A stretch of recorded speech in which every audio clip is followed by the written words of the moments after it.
My mom has been dead for 2 years, and I was just texted our secret safe word. We've only ever used the safe word 3 times. The first time we ever used it was when I was 11.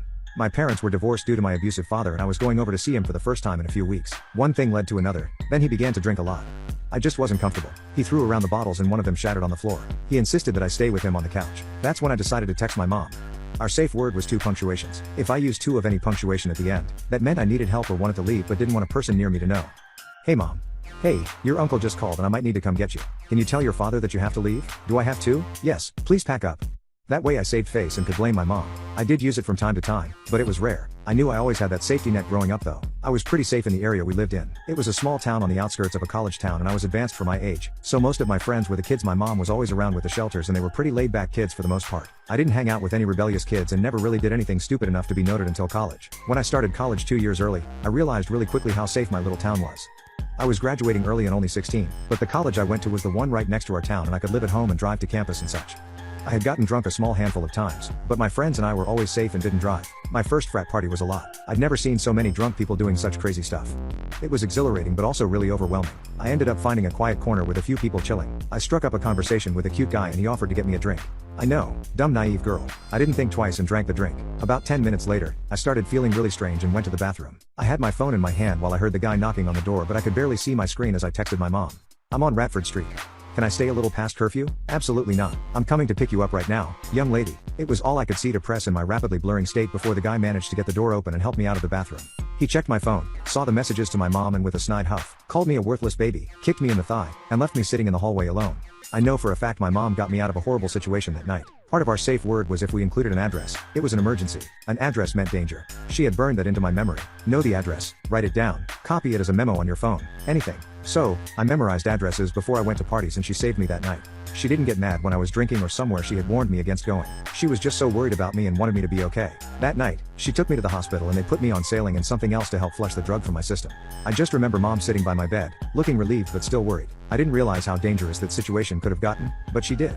Beyond that, I don't remember ever needing a safe word. She talked to me and told me the hard truths of being a young woman in today's world after I sobered up, and I've been very careful ever since. Last month, my mom passed away from a fatal heart attack. She had always had a weak heart and she was saving up money to get a pacemaker, but it just didn't happen fast enough. I was completely devastated. I thought of my mom as a permanent fixture in my life, the rock that was always keeping me grounded and safe. She was immortal in my eyes and I didn't know what I was going to do, how I was going to move on with my life without my confidant, my protector. I just didn't know what to do when I opened her door and she wasn't there. I just cried. Knowing she would never be there again was just so horrible. I texted her phone and it rang on the table. I looked at it and wanted to throw it across the room, but I would never do that. I could never do that. She loved that damn phone. She loved being able to have her pictures and music all together and play her phone games. She would sit and watch short films and funny videos for hours after she should be sleeping. It was her guilty pleasure, that phone. That's when the thought struck me.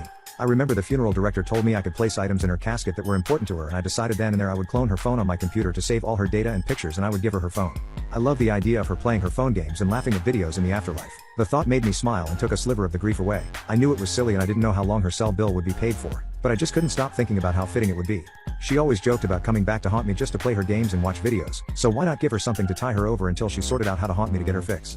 Her funeral was sad but lovely. She was surrounded by her favorite flowers, tiger lilies and birds of paradise. Woman after woman came up to me and told me how much of a difference my mom made in her lives. I thought of all the lives that she touched and all the people she helped throughout her life. Despite my grief, I couldn't help but to be proud of my mom.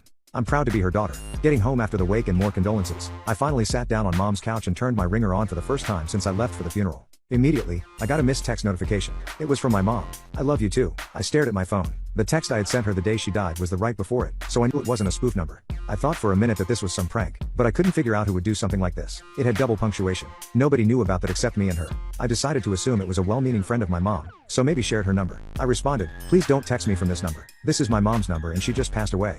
I waited. I saw the ... of typing. My heart was in my throat as I waited to get a text back from whoever was using my mom's phone number. I'm at redacted location. Can you come visit me? My heart froze in my chest. I hadn't noticed on the first message. I was too freaked out. 2 periods. I reread the second message. That was the cemetery's location with 2 question marks. She had to have been buried alive. I called the funeral director and begged him to meet me back at the plot. Something was wrong. He swore up and down she couldn't be alive. They didn't do an autopsy, but she was dead. I just cried and begged and showed him the text until he finally agreed to meet me and help me find out what was going on. I put that phone in my mother's casket myself before they sealed it and lowered it down. Nobody has that phone, but her finally convinced nothing would soothe my panic crying. He called an emergency exhibition. The ground was still freshly filled in, so getting her dug up fast was easy. They opened her casket and her phone was in her hand rather than in the purse at her side.